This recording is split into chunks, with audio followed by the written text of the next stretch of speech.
So this is a question I've struggled with for a long time. At different points in my life, I've been on different sides of it, but I think I've always known what the right answer for me is deep down, but I'm just recently coming to terms with it.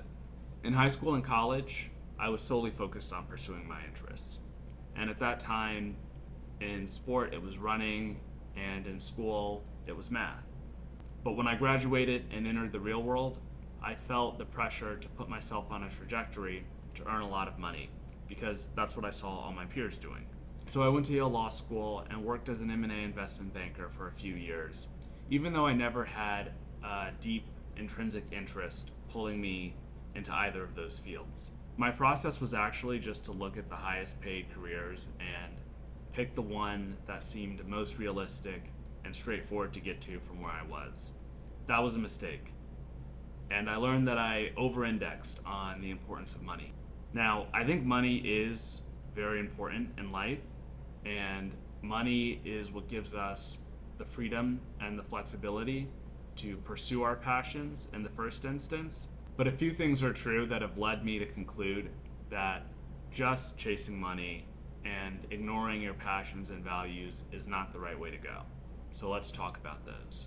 The first is that in 2024, I believe it's easier than ever to monetize your passions. If you have a message or a talent that you want to share, the internet is a powerful tool to reach and engage an audience. Even if your niche is small and obscure, there are other people in the world who share that same interest and will be open to what you have to offer if it's compelling and differentiated. YouTube is obviously one such medium for sharing a passion, but there are many others, and the great thing is they can all work together synergistically. And I've become convinced that regardless of whether you work a 9 to 5 or you're independent or whatever, you should be building a personal brand, especially if you want to own your own business one day. Another reason why passion should win out is that in the long run, especially for creative people, it's very challenging to be both high performing and emotionally satisfied in a career that does not speak to you. And that's more true for the most demanding jobs that require insane levels of commitment and endurance, like investment banking or corporate law.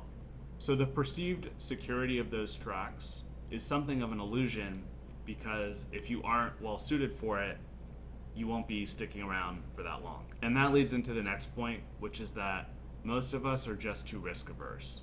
We know that humans are naturally risk averse, and there's been studies that rigorously show this. So for example, most people experience more pain from a $100 loss than they experience pleasure from a $100 gain.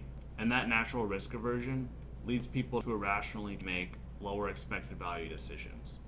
So unless you're wired like Sam Bankman-Fried or somebody like that, you're probably not taking on enough risk and you're leaving value on the table. So I believe in living risk on. I think that makes life more interesting and gives us a shot at outsized rewards. And secondly, on risk, there's a misperception of it as well. So the perception is that passion-driven fields like entertainment, media, arts, athletics are higher risk. And this is technically true.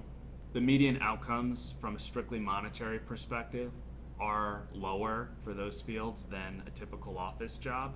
But doing something fun is its own form of compensation.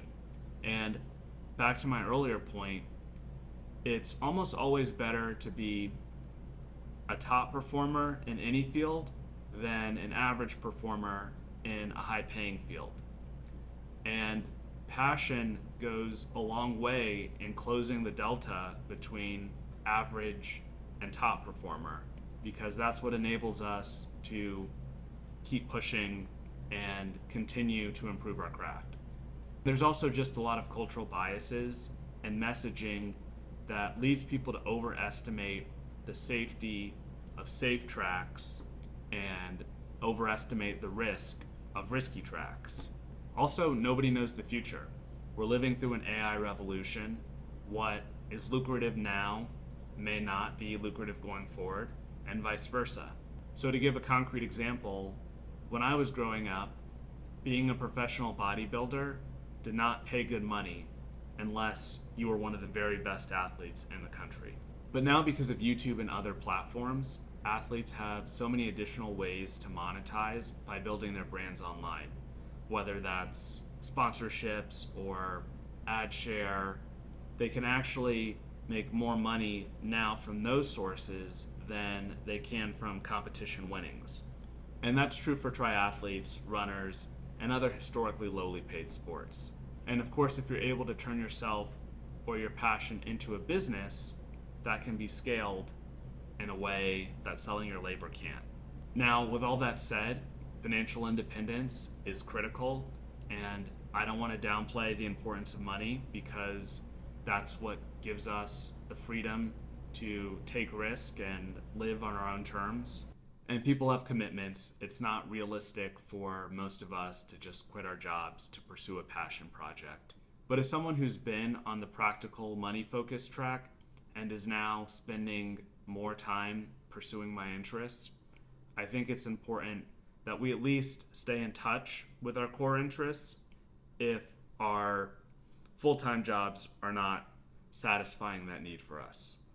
And that can look like a side hustle, a hobby, whatever, as long as we're actively pursuing it. And I think we should have an eye towards building a business around doing what we love so that our work can feel more like play. So we'd love to hear what you all have to say about that, whether you felt a tension between doing what you love versus making ends meet, and how you're resolving that tension. All right, that's all. I'll see you all later.